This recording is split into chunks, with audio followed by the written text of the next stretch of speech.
नमस्कार। ए to Z dishes Usha Korjani में आप सबका स्वागत है।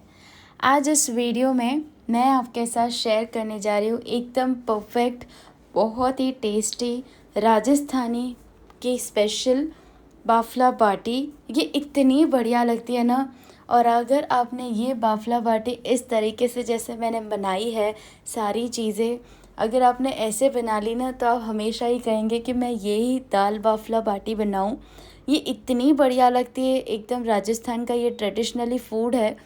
तो यहाँ पर आप देख सकते हैं, ये जो बीच में रखा है ना, इसे कहते हैं बाटी, बाफला बाटी।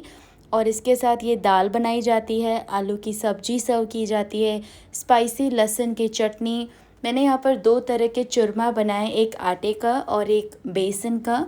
इसी के साथ एक सिंपल सी कढ़ी और राइस सर्व किए जाते हैं और मसाला छाछ। तो चलिए ये बढ़िया सी बाफला बाटी बनाना शुरू करते हैं। तो सबसे पहले हम बनाएंगे दाल। तो जो वो बाफला बाटी के साथ खाई जाती है ना, तो वो मैं आपको दाल ही बताने जा रही हूँ। ये इतनी बढ़िया तरीके से दाल बनती है ना। तो चलिए शुरू करते हैं। उसके लिए मैंने एक बाउल ले लिया है और इसमें मैं डाल रही 1 कप तुअर दाल और इसी के साथ मैंने यहाँ पर डाल दिए 1 कप चना दाल। इसी के साथ 1/4 कप मैंने डाल दिए इसके अंदर पीली मूंग दाल, 1/4 कप सफ़ेद उड़द दाल और 1/4 कप काली उड़द दाल। इन सभी को मैंने 2 से 3 पानी से अच्छे से वॉश करके, देख सकते हैं पानी फिर से इसके अंदर डाल दिया है। और अब यहाँ पर मैंने गैस को ऑन कर लिया, कुकर रख दिया। ये पानी के साथ ही सभी दालों को हम डाल देंगे।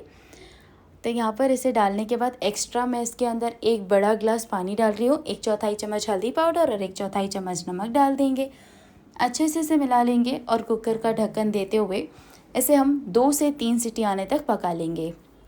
यहाँ पर 2 से 3 सीटी आ गई है, पूरा प्रेशर ख़त्म हो गया है और आप देख सकते हैं सभी दालें अच्छे से पक कर तैयार है। तो इसे ये करछी की मदद से थोड़ा सा मैश कर लेना, यानी कि इस तरह से थोड़ा सा मसल लेना है। इस तरह से करने के बाद इसके अंदर मैं डाल रही हूँ 2 से 3 गिलास जितना पानी। तो यहाँ पर आप देख सकते हैं पानी डालने के बाद मैंने इसे अच्छे से मिक्स कर लिया और इसे पकने देंगे। तो जब तक ये पक रही हम तड़का तैयार कर लेंगे। तो एक छोटी सी कढ़ाई में हम डाल रहे हैं 1 बड़ा चम्मच तेल। जैसे गर्म हो जाए 1/4 चम्मच राई, 1/4 चम्मच जीरा, चुटकी भर हींग, 1 सूखी लाल मिर्च को तोड़कर डाल दीजिए, 5 से 6 कड़ी पत्ते, 1 बारीक कटे हरी मिर्ची, बारीक कटे 2 से 3 लहसुन, 1 बारीक कटा हुआ प्याज। और इन सभी को अच्छे से 1 से 2 मिनट तक भून लेना है। प्याज को एकदम लाल नहीं करना है, बस 1 से 2 मिनट तक भून ले। उसके बाद 1 कटा हुआ टमाटर डालकर 1 मिनट तक और भुनें ताकि टमाटर सॉफ्ट हो जाए। फिर आधी चम्मच लाल मिर्च पाउडर, 1/4 चम्मच हल्दी पाउडर और आधी चम्मच धनिया पाउडर। मसाले आप स्वाद के अनुसार डाल सकते हैं अपने। अच्छे से मसालों को पकाना है 1 मिनट तक। उसके बाद थोड़ा सा गरम मसाला डाल दें और इसे फिर से अच्छे से इस तरह से मिक्स कर लीजिए। तो ये जो दाल का तड़का है बनकर तैयार है। अब यहाँ पर आप देख सकते हैं जो दाल है वो भी अच्छे से उबाल आ गया है, इसमें अच्छे से पक रही है। तो ये जो तड़का हम इसके अंदर डाल देंगे। अब आप चाहें तो ये तड़का एक बड़ी सी कढ़ाई में बनाएं और उसके बाद ये जो कुकर में पकी हुई दाल है वो आप कढ़ाई में डालकर उसमें चलाकर पका सकते हैं, या तो फिर डायरेक्ट कुकर के अंदर ही जैसे मैंने तड़का डाला है वैसे भी कर सकते हैं। अच्छे से तड़का डालने के बाद स्वाद अनुसार नमक डाल दीजिए, क्योंकि दालों को पकाते वक्त भी डाला था, तो अपने स्वाद के अनुसार डालिएगा। और इसे इसी तरह से बीच बीच में चलाते हुए इसे पकाना है तकरीबन 4 से 5 मिनट तक। थोड़े से धनिया के पत्ते भी डाल देने हैं, इसमें उबाल भी आता जाएगा और इसे आपको पकाते भी जाना है इसी तरह से चलाते हुए। यहाँ पर आप देख सकते हैं तकरीबन 5 मिनट हो गए हैं और ये बढ़िया सी हमारी बाफला बाटी के लिए दाल बनकर तैयार है। ये इतनी टेस्टी लगती है ना, तो इसे साइड में रख देंगे। और चलिए अब बनाते हैं ये बढ़िया सा आटे का चूरमा। ये इतना आसानी से बन जाता है और खाने में बहुत ही टेस्टी लगता है। उसके लिए मैंने एक बाउल ले लिया, इसके अंदर मैं डाल रही 1 कप गेहूं का आटा और इसी के साथ ना 2 चम्मच इसके अंदर मैंने तेल डाल दिया। आप चाहे तो घी भी डाल सकते हैं। अच्छे से इस तरह से मिलाना है और आप देख सकते हैं इस तरह से ये बन रहा है, ऐसे होना चाहिए। अगर आपका ऐसा नहीं हो रहा है तो आप थोड़ा सा और तेल डालिए और बस उसके बाद थोड़ा थोड़ा करके पानी डालना है और एकदम सख्त आटा गूंदना है। तो इसमें पानी आधे कप से भी कम पानी लगेगा। 1 कप आटा अगर आप ले रहे हैं तो बिल्कुल थोड़ा थोड़ा करके पानी डालिएगा, क्योंकि ये जो चूरमा है इसके मुठिया बनाए जाते हैं। तो आटा जो है वो सख्त ही होना चाहिए, इस बात का ज़रूर ध्यान रखें। और देखिए बस थोड़ा सा आटा लेना है और अपने उंगलियों के निशान कर लेना है इस तरह से। देख सक रहे हैं ये उंगलियों के निशान तभी होंगे जब आपका जो आटा है वो सख्त होगा। तो बिल्कुल थोड़ा थोड़ा करके पानी डालें। अगर एक साथ डाल देंगे तो आटा जो है नरम हो जाएगा, तो इस बात का ज़रूर ध्यान रखिएगा, सख्त आटा गूंदें। तो ये मुठिया मैंने बना ली है, तेल मैंने गर्म करने रख दिया है। जैसे ही गर्म हो जाए तो ये मुठिया को इस तरह से डाल देना है और इसे अच्छे से ये सुनहरे हो जाए, एकदम खस्ता हो जाए, तब तक आपको इसी तरह से चलाते हुए इसे फ्राई कर लेना है, यानी कि तल लेना है। यहाँ पर आप देख सकते हैं अच्छा सा कलर आ गया है मुठिया में, ये थोड़े से क्रिस्पी भी हो गए हैं, तो इसे हमें इस तरह से निकाल लेना है। और अभी ये काफ़ी गर्म है तो इसे बाहर रख कर ही थोड़ा सा ठंडा कर लेंगे। जैसे ही आप इसे छू सके तो इसके इस तरह से टुकड़े कर लीजिए। काफ़ी उस टाइम गर्म होते हैं तो आप इसके टुकड़े नहीं कीजिएगा, हल्का सा ठंडा कर लीजिए। उसके बाद इस तरह से बड़े बड़े टुकड़े इसके कर लीजिए। अब इन टुकड़ों को यहाँ पर मैंने ले लिया है मिक्सर जार। ये जो टुकड़े हैं इसे हम मिक्सर जार के अंदर डाल देंगे और इसके अंदर हमें कुछ भी नहीं डालना है, बस इसे ढककर हमें पीसना है।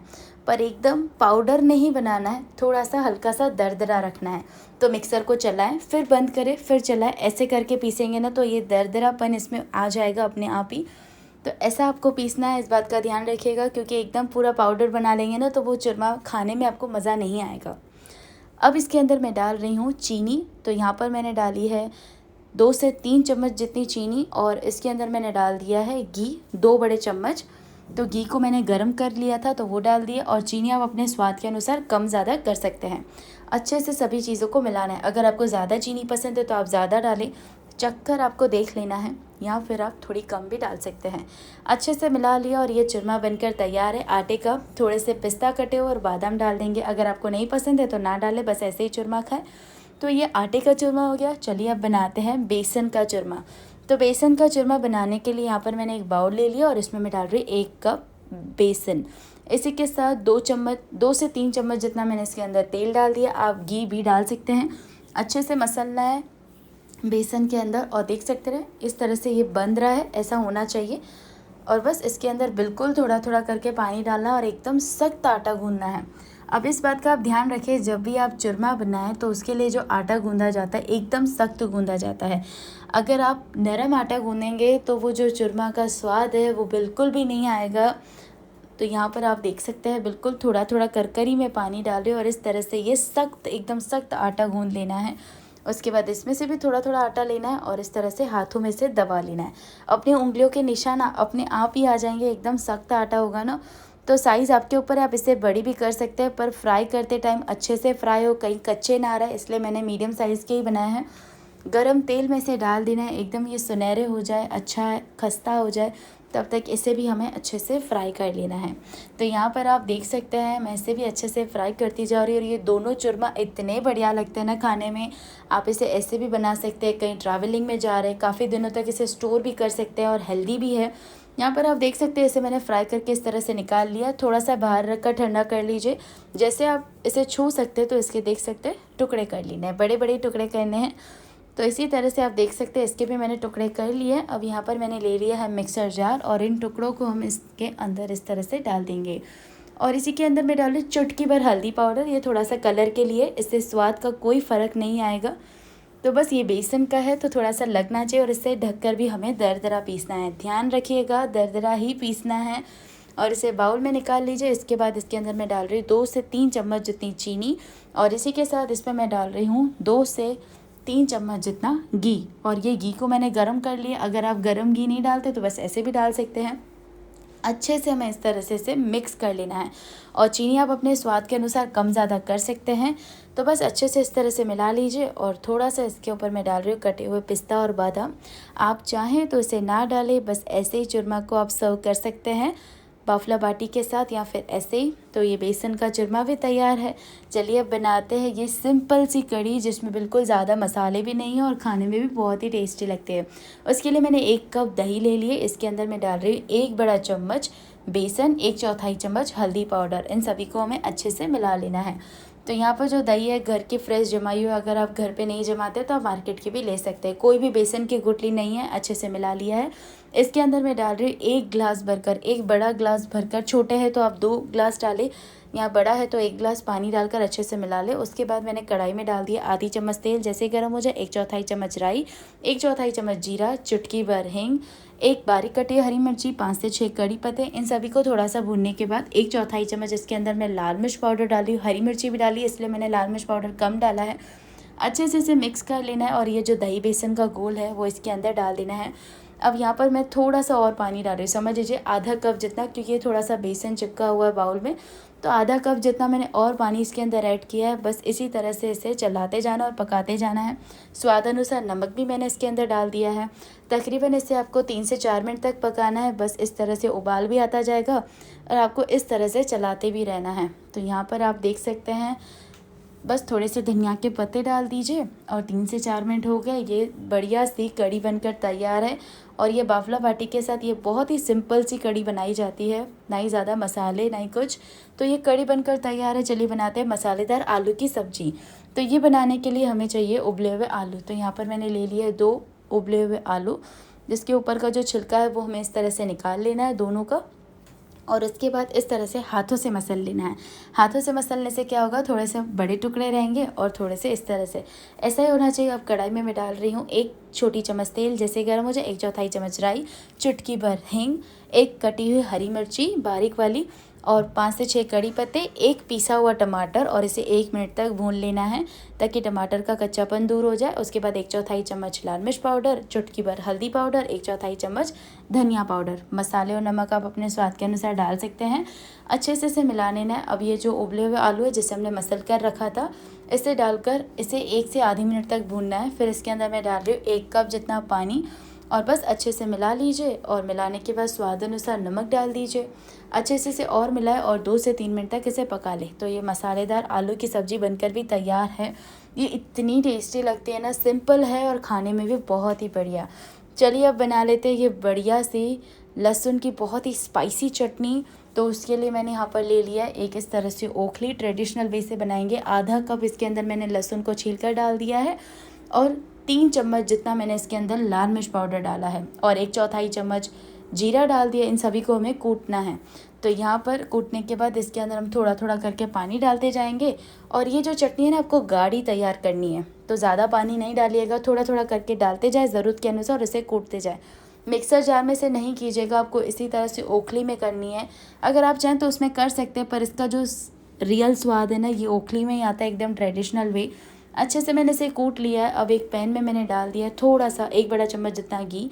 जैसे ही गर्म हो जाए ना, तो ये चटनी डाल देनी है और इसी के साथ स्वाद अनुसार नमक डाल दीजिए। अच्छे से इसे मिलाते हुए इसके अंदर मैं डाल रही हूँ 1 बड़ा चम्मच जितना पानी। देख सकते हैं 1 से 2 चम्मच जितना पानी। अच्छे से इसे मैं भूनना है 1 से 2 मिनट तक। तो जब आप चटनी को कूटते हो तब आपको ज़्यादा पानी नहीं डालना है, गाढ़ी चटनी ही रखनी है। ज़रूरत के अनुसार थोड़ा थोड़ा करके डालें और ये चटनी बनकर तैयार है। पकौड़े, पराठे, रोटी, राइस सभी के साथ बहुत बढ़िया लगती है। चलिए अब बना लेते हैं चावल यानी कि राइस।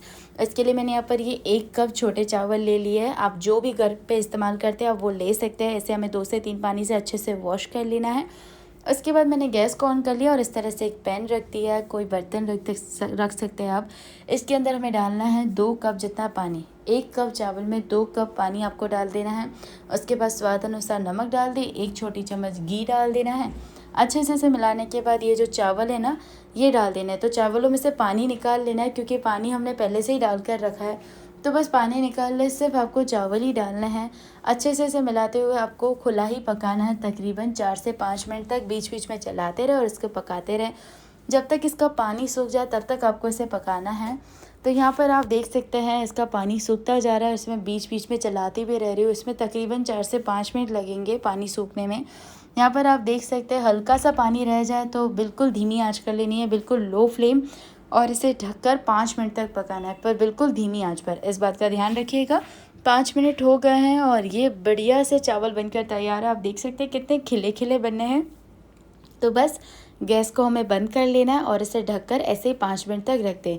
ऐसे करने से क्या होगा, ये चावल है ना अंदर तक अच्छे से बढ़िया से इसका स्वाद और भी आएगा। तो ये ज़रूर ट्राई कीजिएगा। चलिए अब बनाते हैं ये बाफला बाटी।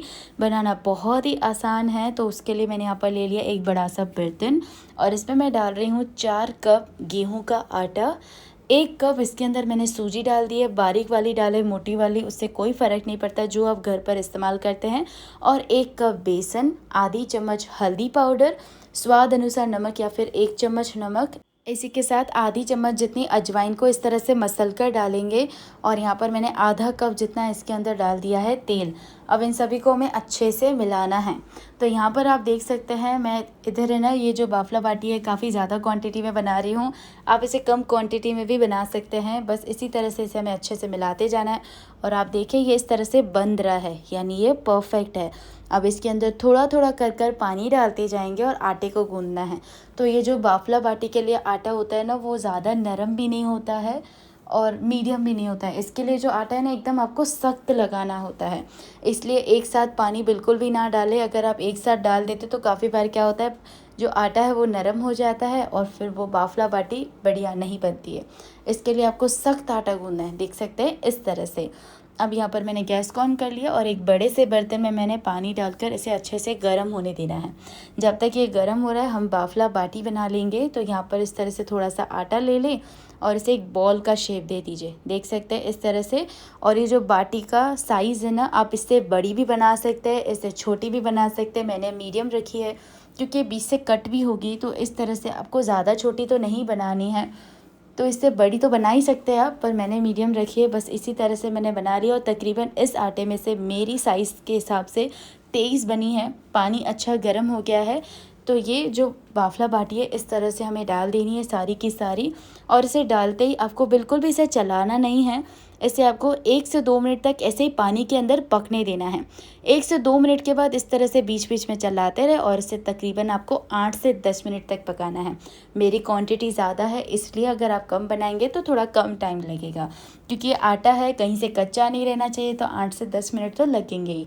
इसी तरह से बीच बीच में चलाते रहे और इसे 8 से 10 मिनट तक पका ले। 8 से 10 मिनट के बाद आप देख सकते हैं कुछ इस तरह से हो जाएगी। तो यहाँ पर ना मैंने एक साफ़ कपड़ा ले लिया है, बस इसके ऊपर निकालेंगे, देख सकते हैं, ताकि ये किसी बर्तन में ना निकाले, इस तरह से निकाले। और अब ये काफ़ी गर्म है तो इसे बाहर रखकर अच्छे से ठंडा होने दे। तो यहाँ पर ये अच्छे से ठंडा हो जाए ना, तो देख सकते हैं अच्छे से ये ठंडी हो गई है। तो अब इस तरह से इसे बीच से हमें कट कर लेना है। देखिए कुछ इस तरह से बीच से हमें कट लगा लेना है। तो बस इसी तरह से कट लगा लीजिए और मैंने इसी तरह से सारी में लगा लिया है। अब यहाँ पर मैंने तेल गरम करने रख दिया था, तो इस तरह से तेल में से डाल देंगे। एकदम सुनहरी हो जाए, ये क्रिस्पी हो जाए ना, खस्ता एकदम, तब तक इसे हमें फ्राई करना है। तो बस इस तरह से पलटते जाएं और इसे अच्छे से फ्राई कर लीजिए। और सच्ची में ये इतनी बढ़िया लगती है ना।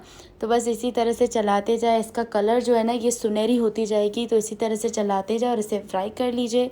कुछ इस तरह से हो जाए तो इसे निकाल लेना है। यहाँ पर मैंने घी को गरम कर लिया है।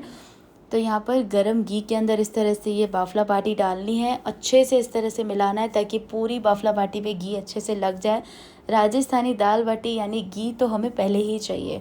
तो इसी तरह से मैंने सारा घी लगा लिया है हर बाफला बाटी पर। और अब हम बना लेंगे मसाला छाछ। उसके लिए मिक्सर में डाल देनी है 2 कप दही, स्वाद अनुसार नमक, और इसके अंदर मैं डाल रही हूँ 1 गिलास जितना पानी, थोड़े से बर्फ़ के टुकड़े, और ढककर इसे अच्छे से पीस लेना है। तो यहाँ पर ये छाछ बनकर तैयार है। 2 गिलास इस तरह से ले ले और ये छाछ को डालकर ऊपर से भुना हुआ जीरा पाउडर डाल दे और ये मसाला छाछ बनकर तैयार है। लीजिए, राजस्थान की बहुत ही स्पेशल, आप कह लीजिए प्रसिद्ध, ये बाफला बाटी तैयार है। इसके साथ ये बढ़िया सी चटनी, आटे का चूरमा, बेसन का चूरमा, राइस, कड़ी, आलू की सब्जी, दाल और थोड़ा सा प्याज और नींबू रखना बिल्कुल ना भूलें। इन सभी का कॉम्बिनेशन खाने में इतना बढ़िया लगता है ना। तो बस आपने देखा है तो इसे ज़रूर ट्राई कीजिएगा। इतनी इतनी इतनी टेस्टी लगेगी ना। बस जो जो चीज़ें मैंने आपको कही है कि बाटी में जैसे आपको सख्त आटा गूंदना है, चटनी जो है गाढ़ी आपको रखनी है कूटते वक्त, दोनों तरह के चूरमा है उसमें भी आपको आटा सख्त गूंदना है। और जब चावल पकाए, जब पक जाए तो गैस को बंद करके ढक कर रख दीजिए। कड़ी जो है ज़्यादा मसाले नहीं डालने, सिंपल सी रखनी है। आलू की सब्ज़ी में जो आलू है थोड़ा सा मसल कर डालना है ताकि थोड़े बहुत बड़े चंक्स रहे। और जो दाल है उसे भी आपको अच्छे से पकाना है। तो ये बढ़िया सी आपकी थाली बनकर तैयार है। ज़रूर ट्राई कीजिए। मुझे कमेंट्स बताएं कैसी लगी रेसिपी। आज के लिए बस इतना ही। Thank you for watching.